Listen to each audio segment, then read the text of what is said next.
Friends, स्वागत है आपका आपके चैनल HSC करियर में। आज हम इस वीडियो में बात करने वाले हैं कंप्लीट फायर सेफ्टी के बारे में। इस वीडियो में आपको फायर से रिलेटेड सभी जानकारी मिलने वाली है जो एक सेफ्टी और फायर प्रोफेशनल्स को पता होना बहुत ही ज़रूरी है, क्योंकि ज़्यादातर इंटरव्यूज़ में इसी से रिलेटेड सवाल पूछे जाते हैं और ऐसे भी आपको फायर के बारे में जानना चाहिए, तब जाकर आप इमरजेंसी सिचुएशंस में एक्शन ले पाएंगे।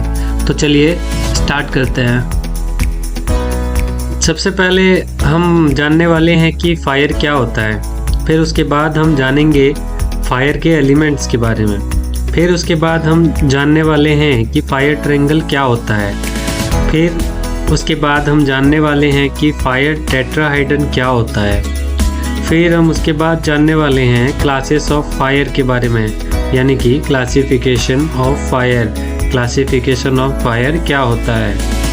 फिर उसके बाद हम जानने वाले हैं कि टाइप्स ऑफ फायर एक्सटिंग्विशर और उसके यूजेस क्या हैं, कितने तरह के फायर एक्सटिंग्विशर होते हैं और उसके यूजेस क्या हैं, कहाँ हम यूज़ करेंगे फायर एक्सटिंग्विशर को। फिर उसके बाद हम जानने वाले हैं कि फायर बुझाने के क्या क्या मेथड्स हैं। आपको इसकी कंप्लीट जानकारी इस वीडियो के माध्यम से मिलने वाली है। तो चलिए स्टार्ट करते हैं। तो चलिए समझते हैं कि फायर क्या होता है। What is fire? Fire is a chemical reaction of heat, fuel and oxygen. Fire जो है वो एक केमिकल रिएक्शन है हीट, फ्यूल और ऑक्सीजन के बीच में। इन तीनों के मिलने से फायर अकर होता है। तो oxygen, some amount of oxygen, some amount of heat and some amount of fuel, इन तीनों के चेन रिएक्शन को हम लोग फायर कहते हैं। चलिए अब समझते हैं एलिमेंट्स ऑफ फायर को। तो एलिमेंट्स ऑफ फायर में आ जाएगा heat, fuel, oxygen and chain reaction. यहाँ पे एक ध्यान देने वाली बात है, अगर हम एक स्क्वायर या हम एक रूम के अंदर अगर हीट, फ्यूल और ऑक्सीजन रख देते हैं तो क्या उससे फायर लगेगी? नहीं, उससे फायर नहीं लगेगी। जब तक इन तीनों में चेन रिएक्शन नहीं होगा, ये तीनों आपस में कंबाइन नहीं होंगे, तब तक फायर अकर नहीं होगी। तो ये एक ध्यान देने वाली बात है, ये आप ध्यान में रखेंगे। चलिए अब हम देखते हैं फायर ट्रायंगल को कि फायर ट्रायंगल क्या होता है। फायर ट्रायंगल बना है ऑक्सीजन, हीट और फ्यूल से। जैसे कि हमने डेफिनेशन में देखा कि फायर ट्रायंगल क्या होता है, ऑक्सीजन, हीट और फ्यूल तीनों के कॉम्बिनेशन से फायर ट्रायंगल बनता है। अभी इसमें एक चेंज आ गया है, इसमें एक और चीज़ ऐड हो गया है, वो है चेन रिएक्शन। चेन रिएक्शन जब ऐड हो गया तो वो बन गया फायर टेट्राहाइड्रॉन। फायर टेट्राहाइड्रॉन में क्या क्या आ जाएगा? Fire, heat, fuel, oxygen and chain reaction, इन चारों को मिला के बन जाता है फायर टेट्राहाइड्रॉन। अब फायर इक्वल टू क्या होता है? Fire equal to heat plus fuel plus oxygen plus chain reaction, ये चार चीज़ों को मिला के बनता है फायर। अब नीचे में एक पॉइंट लिखा हुआ है, if any element remove no fire will occur. इसका मतलब ये हुआ कि फायर में अगर हम लोग हीट हटा दें या फ्यूल हटा दें या ऑक्सीजन हटा दें या चेन रिएक्शन हटा दें, इन चारों में से अगर हम एक चीज़ हटा देंगे तो फायर अकर नहीं होगा, मतलब फायर नहीं लगेगा।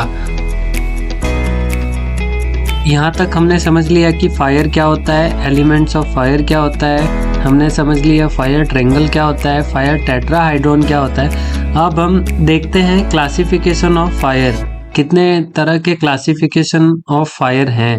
तो चलिए शुरू करते हैं। तो अगर हम बात करें इंटरनेशनल स्टैंडर्ड की तो 6 क्लासेस ऑफ फायर होते हैं, class A, class B, class C, class D, class E and class K. तो क्लास ए फायर में हमारा कंबस्टिबल मटेरियल्स आता है, जिसको हम सॉलिड फायर भी बोलते हैं। सॉलिड फायर में हमारा वुड, पेपर, रबर, प्लास्टिक ये सब आता है। क्लास बी टाइप फायर में हमारा फ्लेमेबल लिक्विड आता है। फ्लेमेबल लिक्विड में जैसे कि पेट्रोल, डीजल, पेंट, केरोसिन, इन सब से जो आग लगती है वो क्लास बी में आता है। फिर क्लास सी में flammable gases, example methane, butane, hydrogen, इन सब से जो आग लगता है वो क्लास सी कैटेगरी में जाता है। क्लास डी मतलब combustible metals, example aluminium, potassium, magnesium, इन सब से जो आग लगती है वो क्लास डी कैटेगरी में जाता है। क्लास ई मतलब इलेक्ट्रिकल इक्विपमेंट में जो आग लगती है, जैसे इन्वर्टर, कंप्यूटर, स्विच बोर्ड, इन सब से जो आग लगती है वो क्लास ई कैटेगरी में जाता है। और सबसे लास्ट क्लास के को हम लोग किचन फायर भी बोलते हैं, जो कि हमारे कुकिंग ऑयल्स में होता है, example kitchen oils and fat, इनसे जो आग लगती है वो क्लास के कैटेगरी में जाता है। तो चलिए अब हम समझते हैं कि कौन से कैटेगरी में कौन सा होगा। Classification of fire international level पे और इंडियन लेवल पे कितने हैं वो मैंने दूसरे वीडियो में सेपरेट बताया है। आप अगर वो देखना चाहते हैं तो उसका लिंक डिस्क्रिप्शन में दिया हुआ है, आप वहाँ से देख सकते हैं। डिटेल वीडियो बनाई है इंडियन स्टैंडर्ड के ऊपर पे। अब क्लासिफिकेशन ऑफ फायर हमने जान लिए, अब हम जानेंगे टाइप्स ऑफ फायर एक्सटिंग्विशर। कितने टाइप के फायर एक्सटिंग्विशर होते हैं और हम उनको कहाँ यूज़ कर सकते हैं और कहाँ यूज़ नहीं कर सकते हैं। तो चलिए आइए समझते हैं टाइप्स ऑफ फायर एक्सटिंग्विशर। तो आइए अब हम देखते हैं टाइप्स ऑफ फायर एक्सटिंग्विशर। जैसा कि आपको पता है 5 टाइप्स ऑफ फायर एक्सटिंग्विशर होता है। वाटर में 2 टाइप के फायर एक्सटिंग्विशर होते हैं, मिस्ट टाइप फायर एक्सटिंग्विशर और spray type fire extinguisher, but उनको रखा वाटर के कैटेगरी में ही गया है। दूसरा कैटेगरी हमारा फोम, तीसरा है ड्राई पाउडर केमिकल, जिसको हम लोग DCP भी बोलते हैं। इनमें भी 2-3 कैटेगरीज हैं, उनको भी हम AB जैसे AB, BC, इन सब टाइप को भी हम लोग ड्राई केमिकल पाउडर DCP में ही रखे हैं। फिर चौथा कैटेगरी है हमारा carbon dioxide CO2 type fire extinguisher, और पांचवा और लास्ट है हमारा wait chemical type fire extinguisher. तो आइए अब देखते हैं इन सभी फायर एक्सटिंग्विशर को डिटेल्स में। सबसे पहले हमारा आता है वाटर टाइप फायर एक्सटिंग्विशर। इसका ओवरव्यू क्या है? Water type fire extinguisher mostly uses in class A type fires. हम लोग वाटर टाइप जो फायर एक्सटिंग्विशर होता है उसको मोस्टली यूज़ करते हैं क्लास A टाइप फायर्स में। इसका जो लेबलिंग होगा वो ब्राइट रेड कलर का होगा और उसमें लिखा हुआ होगा वाटर, जिससे हम पहचान जाएंगे कि ये वाटर टाइप फायर एक्सटिंग्विशर है। फिर इसको हम लोग कहाँ अप्लाई करेंगे? कंबस्टिबल मटेरियल्स में इसको अप्लाई करेंगे, जैसे वुड, पेपर, रबर, प्लास्टिक, इन सब से जो आग लगती है उस आग में हम वाटर टाइप फायर एक्सटिंग्विशर को यूज़ करेंगे। और कहाँ अप्लाई नहीं करेंगे? इलेक्ट्रिकल फायर्स में अप्लाई नहीं करेंगे, किचन फायर में अप्लाई नहीं करेंगे, फ्लेमेबल गैसेस एंड लिक्विड्स के फायर में हम वाटर टाइप फायर एक्सटिंग्विशर को यूज़ नहीं करेंगे। दूसरा आता है हमारा foam type fire extinguisher. Foam type जो फायर एक्सटिंग्विशर होते हैं उनका अगर आप ओवरव्यू देखें, foam type fire extinguisher mostly uses in class B type fire and can use in class A fire too. इसको आप क्लास B टाइप के फायर में यूज़ कर सकते हैं और क्लास A टाइप के फायर में भी यूज़ कर सकते हैं। इसका जो लेवल होगा वो क्रीम कलर का होगा और उसके ऊपर में लिखा होगा फोम, जिससे आप पहचान जाएंगे कि ये फोम टाइप फायर एक्सटिंग्विशर है। अब हम इसको अप्लाई कहाँ करेंगे? Combustible materials and flammable liquids के फायर में, जो कि होता है हमारा वुड, डीजल, पेट्रोल, इन सब में जो आग लगेगा वहाँ आप foam type fire extinguisher use कर सकते हैं। और कहाँ यूज़ नहीं करेंगे? Electrical fire, kitchen fire, flammable materials, इन सब में जो आग लगेगी वहाँ हम फोम टाइप फायर एक्सटिंग्विशर को यूज़ नहीं करेंगे। अब तीसरा नंबर पे आता है हमारा DCP dry powder chemical fire extinguisher. इसका अगर हम ओवरव्यू देखें तो DCP type fire extinguisher also known as ABC because it extinguish class ABC fires. Class जो DCP टाइप फायर एक्सटिंग्विशर होता है उसको क्लास ABC भी बोलते हैं। क्यों? क्योंकि वो क्लास A, B और C तीनों टाइप का फायर को बुझा सकता है। इसका अगर हम लेवल का बात करें तो लेवल में ये ब्लू कलर का होगा और ब्लू कलर के ऊपर में लिखा होगा DCP या पाउडर, तो आप समझ जाएंगे कि ये DCP टाइप फायर एक्सटिंग्विशर है। इसको हम कहाँ अप्लाई करेंगे? इसको हम अप्लाई करेंगे कंबस्टिबल मटेरियल्स, फ्लेमेबल लिक्विड्स और फ्लेमेबल गैसेस टाइप के फायर एक्सटिंग्विशर में, जो कि होता है पेपर, पेट्रोल, एलपीजी, मीथेन, इन सब से जो फायर लगेगी वहाँ आप DCP type fire extinguisher use कर सकते हैं। और कहाँ यूज़ नहीं करेंगे? इलेक्ट्रिकल फायर्स में यूज़ नहीं करेंगे। इलेक्ट्रिकल फायर्स में जो कि हमारा 1000 ज़्यादा वोल्ट से रहेगा वहाँ यूज़ नहीं करेंगे। फिर किचन फायर में यूज़ नहीं करेंगे, और फिर कुकिंग ऑयल्स में अगर फायर लगाए तो वहाँ यूज़ नहीं करेंगे।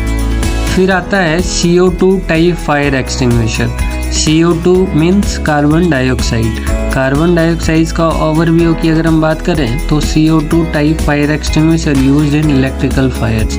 CO2 टाइप जो फायर एक्सटिंग्विशर होता है वो जनरली यूज़ होता है इलेक्ट्रिकल फायर्स में। अगर हम इसके लेवल की बात करें तो वो ब्लैक कलर का होगा, और ब्लैक कलर के ऊपर में कार्बन डाइऑक्साइड या CO2 लिखा होगा। इससे हमें ये पता चल जाएगा कि ये CO2 टाइप फायर एक्सटिंग्विशर है। फिर इसका अगर अप्लाई का बात करें तो इलेक्ट्रिकल फायर और फ्लेमेबल लिक्विड्स, जैसे कि इन्वर्टर के फायर में, जनरेटर के फायर में, इलेक्ट्रिकल बोर्ड के फायर में, या पेट्रोल या पेंट्स के फायर में आप इसको यूज़ कर सकते हैं। इसको कहाँ यूज़ नहीं करेंगे? किचन फायर्स में यूज़ नहीं करेंगे, कुकिंग ऑयल में यूज़ नहीं करेंगे, और मिनरल्स के फायर में इसको यूज़ नहीं करेंगे। अब हम बात करेंगे वेट केमिकल टाइप जो फायर एक्सटिंग्विशर होता है उसका। तो इसका अगर हम ओवरव्यू देखें तो wet chemical type fire extinguisher uses in class K type fire, मतलब हम इसको सिर्फ किचन फायर में यूज़ करेंगे। इसका जो लेवल का कलर होगा वो येलो कलर का होगा, और उसके ऊपर में लिखा होगा वेट केमिकल, जिससे हम समझ जाएंगे कि ये wait chemical type fire extinguisher होता है। इसको हम कहाँ अप्लाई करेंगे? किचन फायर्स में करेंगे, कुकिंग ऑयल्स में करेंगे, और फैट्स में करेंगे। और इसको कहाँ यूज़ नहीं करेंगे? फ्लेमेबल लिक्विड में नहीं करेंगे, इलेक्ट्रिकल फायर में नहीं करेंगे, और फ्लेमेबल मेटल्स में जो फायर अकर होता है वहाँ हम इसको यूज़ नहीं करेंगे। ये बेसिकली डिज़ाइन किया गया है कुकिंग ऑयल्स, कुकिंग फैट्स के फायर को बुझाने के लिए। तो हमने समझ लिया कि 5 तरह के कौन कौन से फायर एक्सटिंग्विशर होते हैं। अब फायर एक्सटिंग्विशर को चलाते कैसे हैं? तो उसका एक मेथड है पास मेथड, PASS, पास मेथड।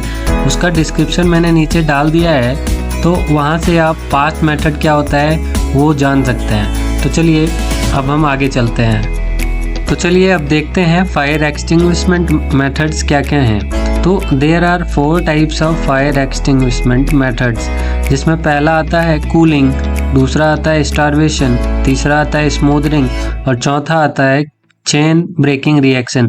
इन 4 मेथड से आप जो है फायर को बुझा सकते हैं। कैसे बुझाएंगे? तो आइए चलिए देखते हैं हम। तो फायर एक्सटिंग्विशमेंट मेथड में पहला आता है कूलिंग। कूलिंग का मतलब होता है removal of heat from fire is called cooling. तो जहाँ पे आग जल रहा है वहाँ से अगर आप हीट को वहाँ से रिमूव कर देंगे तो वो कूलिंग मेथड कहलाता है। तो हीट को आप वहाँ कैसे दूर कर सकते हैं वहाँ से? तो अप्लाइंग वाटर और फोम टाइप फायर एक्सटिंग्विशर। दूसरा मेथड आता है स्टारवेशन। स्टारवेशन का मतलब होता है removal of fuel from fire is called starvation. आप जहाँ पे आग जल रहा है वहाँ से आप अगर फ्यूल हटा दें तो वो स्टारवेशन कहलाता है। तो फ्यूल हटाएंगे कैसे? By applying cutting fuel supply. जहाँ से फ्यूल का सप्लाई जा रहा है वो सप्लाई अगर आप हटा देंगे तो वो स्टारवेशन कहलाता है। फिर तीसरा मेथड है smothering. Removal of oxygen from fire is called smothering.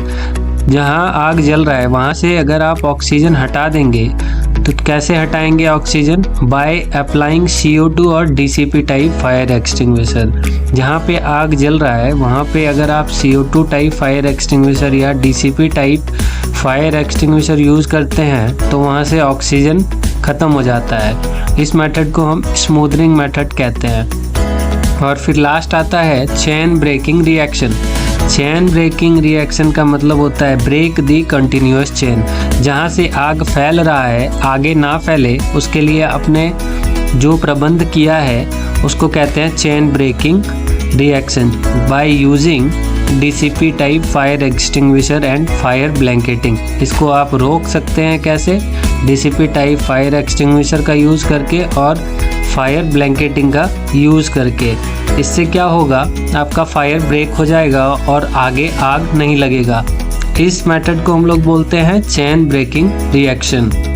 तो गाइज अब आप समझ गए होंगे फायर ट्रायंगल क्या होता है, फायर टेट्राहाइड्रॉन क्या होता है, फायर बुझाने के 4 तरीके क्या होते हैं, चेन रिएक्शन क्या होता है। अब अगर आपसे कोई इंटरव्यू में कोई क्वेश्चन पूछेगा फायर से रिलेटेड तो मुझे उम्मीद है कि आप जवाब दे पाएंगे और आपको काफ़ी हेल्प मिली होगी इस वीडियो से। Thank you guys, thank you for watching this video, thank you.